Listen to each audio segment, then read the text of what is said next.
1. Good morning, everyone. I am Susanna Scott Barnes, Chair of the Metro Parks Naming Committee. I'd like to call to order the April 6th Naming Committee meeting. So first, I'd like to get a roll call of the commissioners present today. When I call your name, just let me know you're here. Commissioner Anderson. I'm here. Okay.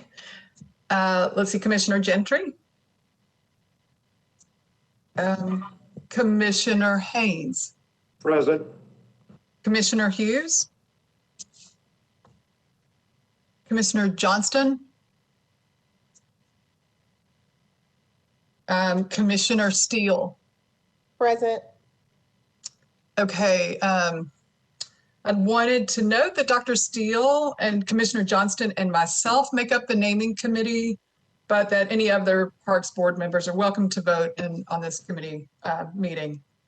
The first order of business is the Parks Board must vote on the record that the COVID-19 pandemic requires it to hold a telephonic meeting as permitted under the Governor's Executive Order number 16, and that contrary rules are suspended. Is there a motion?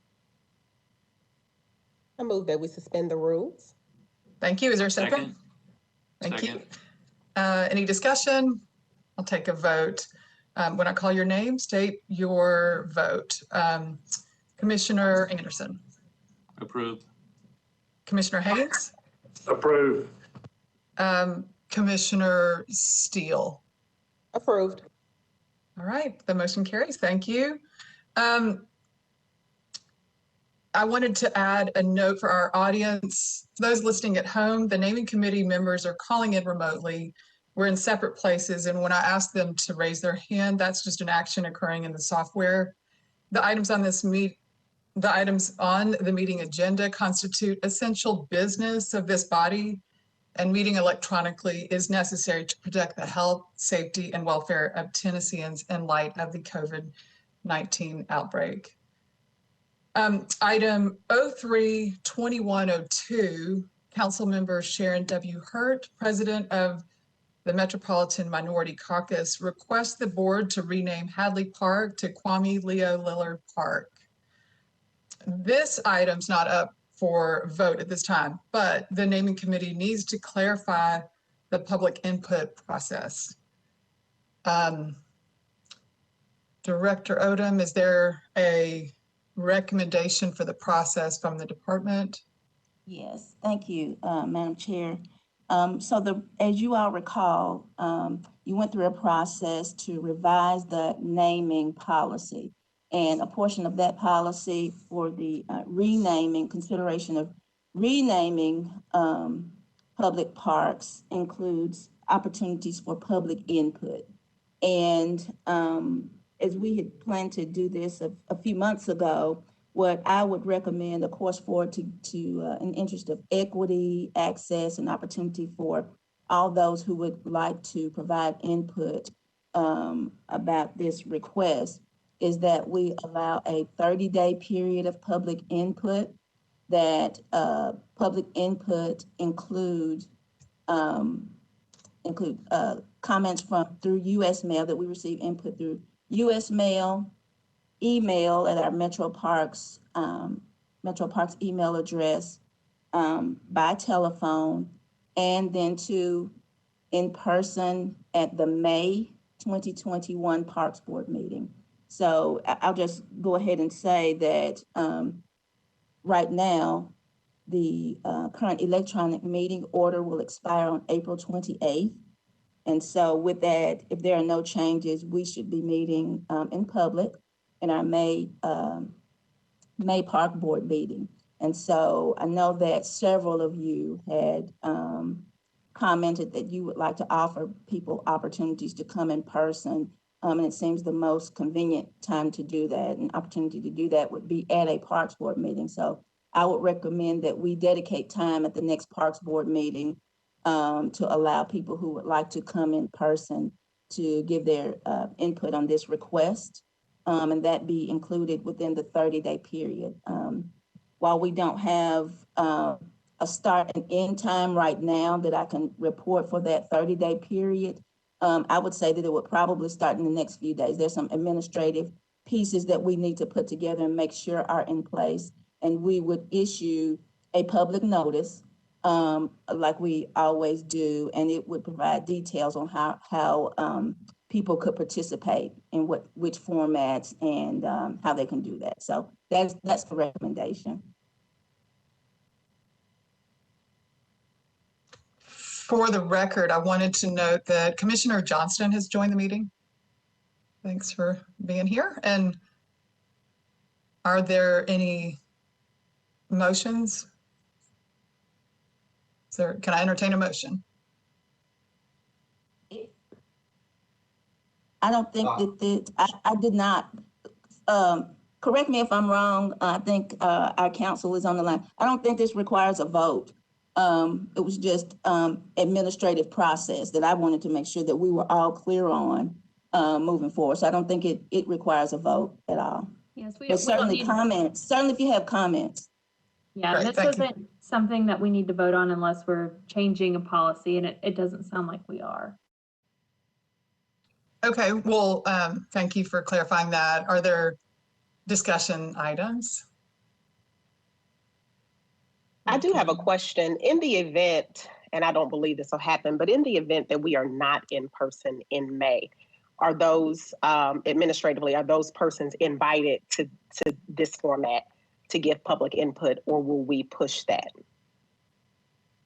Or is it recommended that we push that? So I would certainly take you all's recommendations, but I would say that we would move forward with having them come at the May meeting virtually and give their input.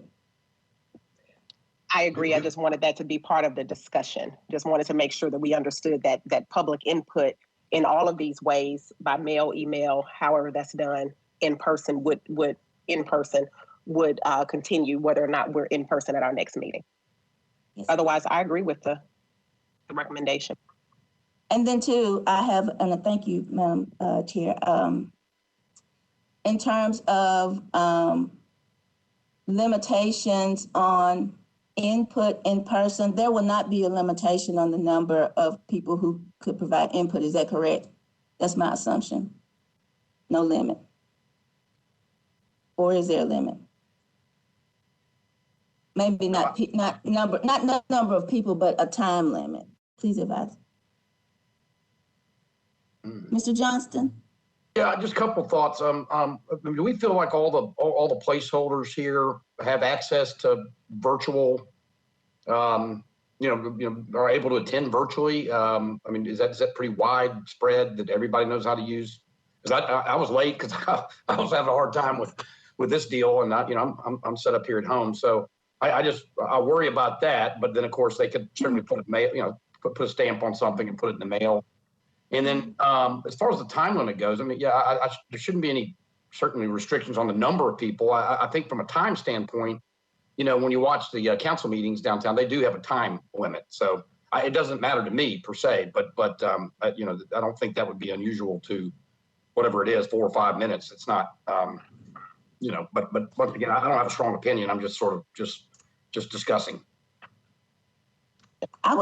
Thank you, sir. I would just opine that while we would not have a limit on the number of people that could participate, we certainly limit the length of comments to maybe 1 minute of comments, particularly just say if you have 30 people or 35 people, you certainly want to be mindful of time and people's time. Just a thought. Commissioner Haynes? Oh, sorry, I didn't mean to cut you off. Commissioner Johnston, was that you speaking? Yeah, sorry. So I haven't been to I've watched a few of these online, but on in person on TV, but I've never been to an actual live board meeting. So, do we have pre-existing rules on when folks come up and talk, how long they can talk for, or are we sort of creating this for this particular purpose, or maybe some clarification? I believe the policy says 3 minutes. Our board policy says 3 minutes.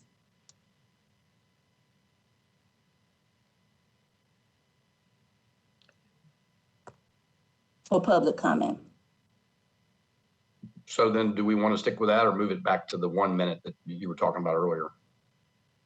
I mean, it's fine to stick with the policy. That's fine. I think we I should was stick just with the thinking, policy. fine. And I think just in terms of, making sure people have adequate opportunity to share what they would like to share in person with the Parks Board is my main concern. And then too, being mindful of time.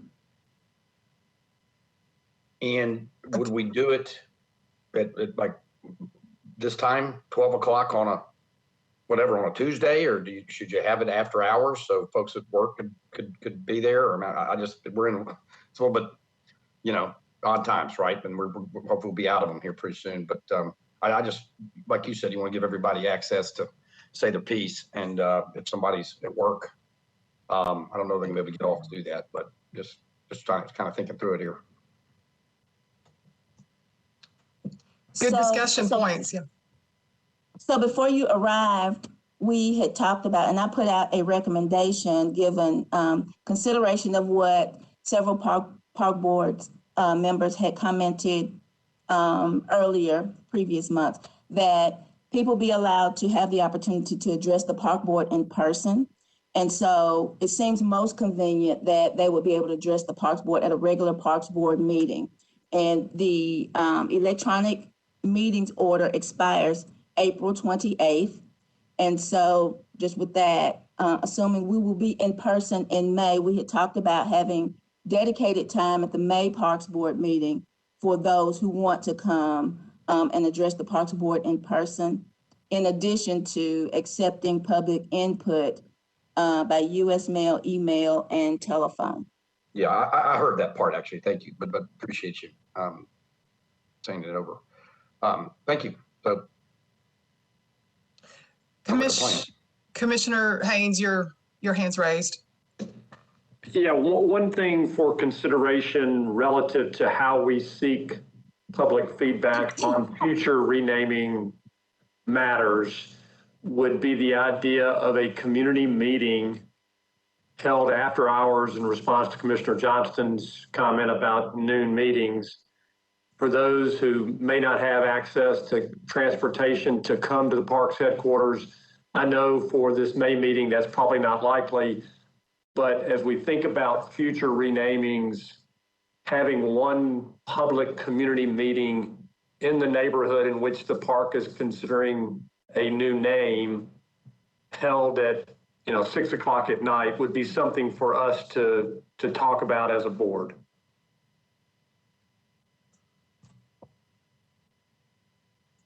Yeah, no, would anybody else like to comment about that? That's a great idea, Jeff, to have it and actually at the location and to see who comes and to have it, as Cruz was saying, a lot of people can't come at noon, and to have it at 6 o'clock as well, 5 o'clock or whatever.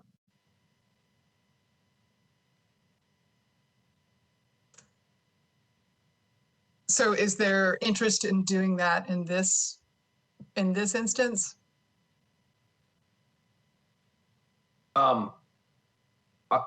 Just as a practical matter, I know that I think there's a library over there and maybe a community center. I mean, not every park's going to have indoor facilities where we can meet. So you would be a little bit, the weather. I think it's a great idea. I just, and I know this isn't going to happen very often, but however often it happens, but just a practical matter, I'm not sure exactly where you meet.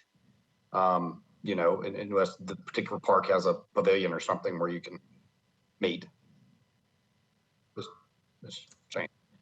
I think we should do it in this case, though. I think it, because this is a huge decision to change the name of Hadley Park. And to do it in the neighborhood, I think would be very helpful for all of us. I agree. Commissioner Steele? Thank you. I keep forgetting to raise the hand. I apologize, y'all. Will this happen within this 30 days? Because what I don't want to happen is that we're delaying our action, because we've continued to add things each month. And so I want to make sure if we go to the park that this happens within this 30-day period. And we're discussing this today.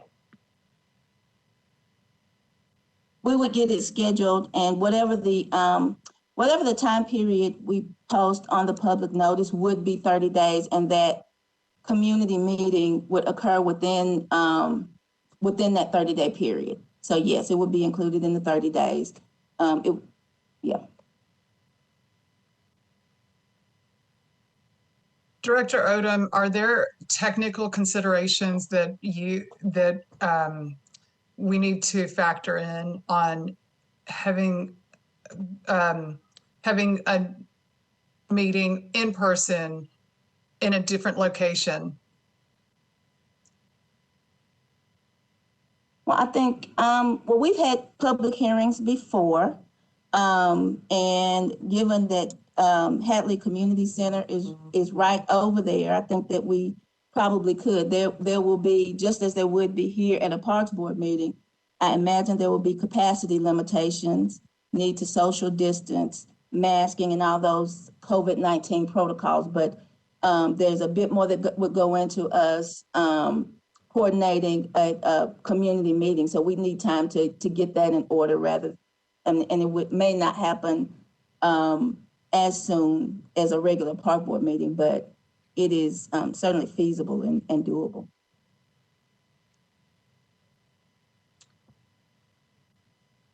Well, it sounds like there's, let's see, two of the committee members who are present, or the board members that are present have expressed interest. Three have expressed interest in having an after-hours meeting. So unless there's further discussion on that, we will let Director Odom pick a date that works for your staff within the 30-day period for us to have a meeting in Hadley Park.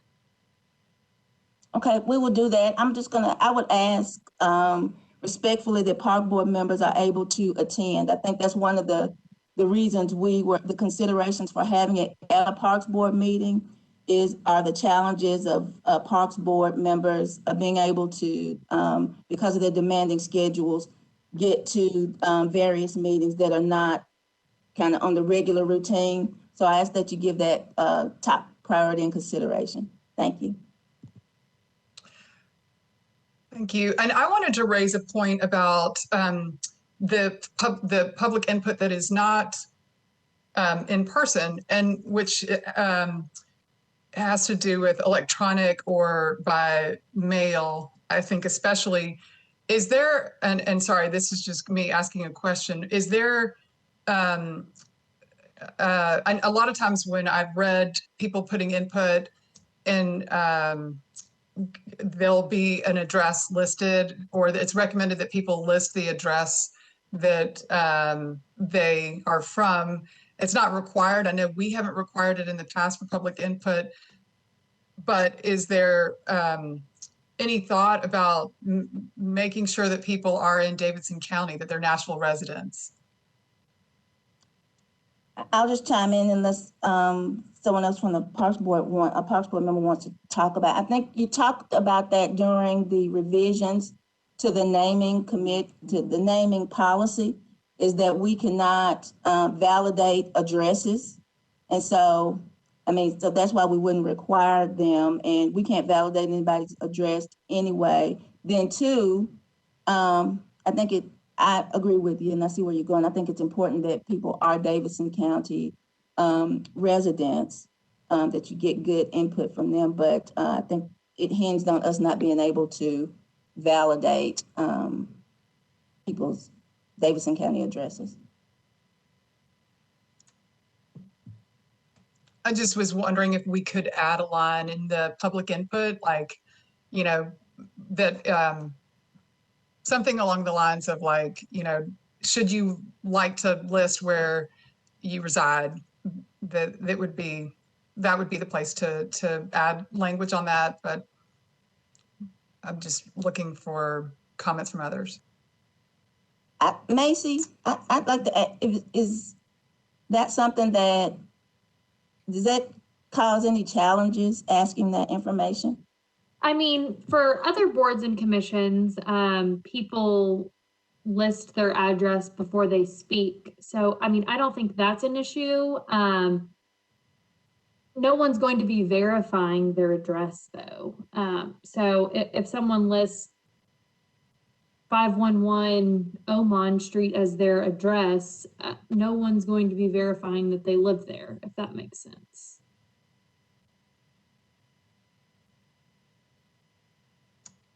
Commissioner Haynes, I saw your hand was up earlier.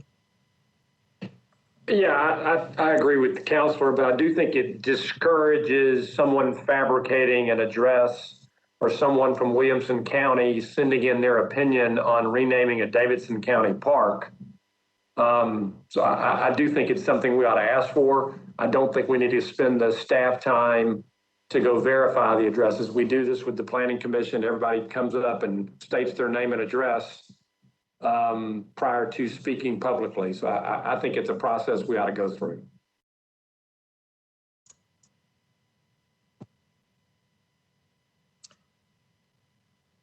Okay. Are there other discussions? Yes, Commissioner Scott Barnes, my hand is raised. I know I keep putting it up and down, but this is truly a hand raised. Oh, so sorry, I didn't see it. Scrolling down, now I see it. There you go. You're fine, you're fine. I just want to agree that even though we're not looking them up to have the attendees to state their name and their address, but I did want to just clarify what we're saying we're doing. So we're still taking information by mail, by email. Are we still, if we're having the meeting in the park, are we still having public input at the meeting in May? Or is this in place of?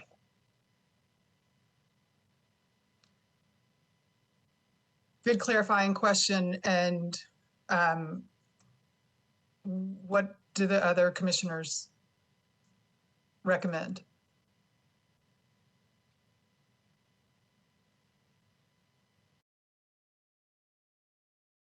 Yeah, I don't think we can limit it. So if somebody wants to send a letter, an email, a phone call, and show up at the meeting, I think that's why we are called to serve the public, and they can do all of the above if they want. So to clarify, Commissioner Haynes, you're recommending that we have 2 in-person public opportunities for input? Well, we have the community meeting at Hadley, and then we would have the regularly scheduled Parks Board meeting that is open to the public.